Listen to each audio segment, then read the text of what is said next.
Good morning, Ian Crouch with your 8:30 Hunter News update.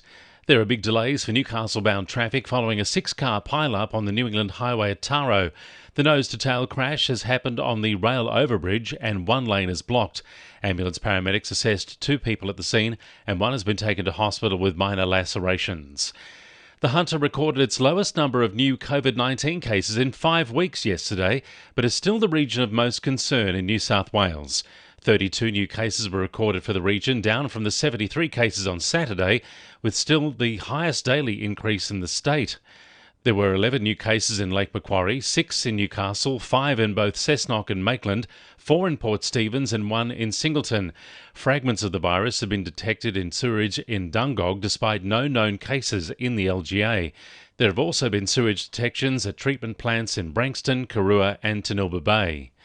The Hunter's whale-watching tour operators are expecting an influx of Sydney visitors from today, hoping to take advantage of the tail end of the season. It comes as regional travel restrictions are lifted across the state, allowing fully vaccinated people to travel for the first time in months. Meanwhile, Newcastle Airport will also welcome the first flight from Melbourne today, which is due to touch down at 1:20. The Hunter will have a representative at the Glasgow Climate Summit. Shortland MP Pat Conroy will fly out today as Labor's representative and will act as an official observer to the proceedings. He says decisions around the future of energy across the globe is just one of the many topics to be discussed at the conference. We need to make stronger cuts right now if we're going to keep global warming below 1.5 degrees. And Australia will be seen as a free rider given Mr Morrison's refusal to lift his 2030 target because Barnaby Joyce is writing his climate policy, and that exposes us economically. We'll be exposed to carbon tariffs, which means our exports will be penalised. Lake Macquarie Council is trying to address the shortage of housing in the city with a radical new plan going to the state government. Council is looking to increase the density of housing close to commercial centres and has applied to the government to increase building height restrictions, allow subdivisions of less than 200 square metres in some areas and expand the boundaries in medium density zones. If successful, the plan would create a further 8,000 lots in 28 suburbs. However, some residents are worried about cramming more housing into overpopulated areas without the necessary infrastructure. A new PBS treatment is now available for Hunter residents living with chronic obstructive pulmonary disease. A COPD exacerbation is often caused by infection or triggered by air pollutants or irritants, with around 1 in 5 Australians living with COPD dying within their first year of hospitalisation.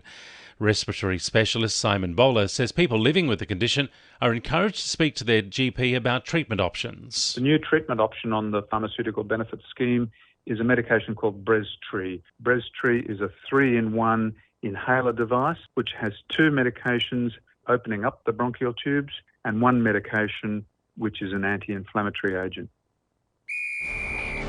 2NURFM Sport. The Jets will be ready to go come round 1, at least that's what coach Arthur Pappas believes.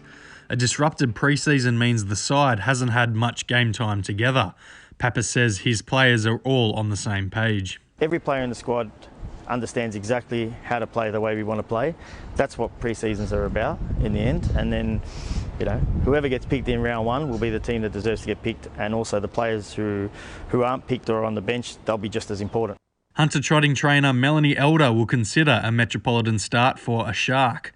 The 6-year-old took out a dead heat win at Menangle despite carrying a flat tyre down the straight. Elder will weigh up taking a Shark to Sydney or Queensland in the coming weeks. And Ben Simmons was sighted at the 76ers training facility in the biggest sign of a return. The Hunter Jr. has not played so far this season due to an ongoing feud with the Philadelphia franchise. Coach Doc Rivers maintains there's no time frame yet for Simmons' comeback. That's sport. I'm Harrison Clinch. And the winning numbers in Weekend Lotto are 32, 16, 29, 26, 30 and 4, and the supplementaries are 43 and 37. And now you're up to date with the latest 2NURFM Hunter News.